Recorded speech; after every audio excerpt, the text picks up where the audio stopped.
You know, during the game I seen it because every time I see him throw fade balls, it's always towards Ramon. And so, you know, he's really confident in his game plan. He wasn't really nervous to be a freshman out there. And he's really going to push forward because he knows he's going to have to get a lot more reps since Ashton's still injured. Anybody add up the number of plays you played in the game? Yeah, I think it was 84, 80, it was 84, 85.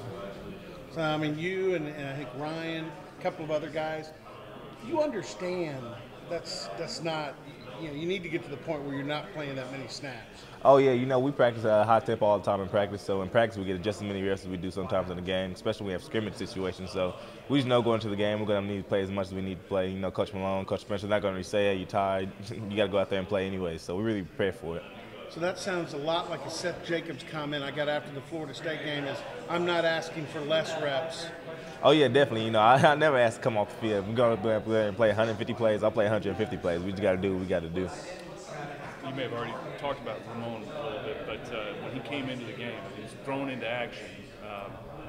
I mean, I know you're taking care of your responsibilities, but as far as his, as you guys went back and graded it, how did he do?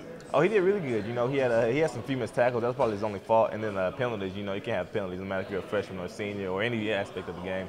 But he really wasn't nervous. He went out there and held his own. You know, he got a lot of reps early, and I told him, you know, we're going to get thrown into the fire a lot, so you got to be ready to play. And he really stepped up and did what he had to do. Yeah, they saw him come in, and they went right at him, didn't they? Oh, yeah, I told him, because I remember when I was a freshman, I told him, as soon as I got in there, Coach Jones, the corners coach of Miss, said, they're going to see you out there, and he said, if I was them, I'd go after you too, so be ready for a bunch of deep balls, and that's what they did. But he handled it really well.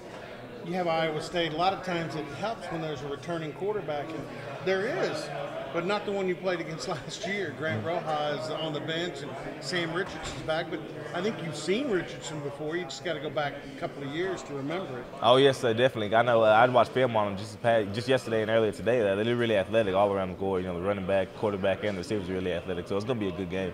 Yeah, Alan Lazard, the freshman receiver, is really, I mean, you can tell he's going to be a really good talent. Oh, yes, sir. See him on the scouting report. He's 6'5", 215, maybe. He's a big old kid, especially as a freshman. You know, and he looks really athletic on film, too, so we're going to have to get our hands on him and really do what we can do early.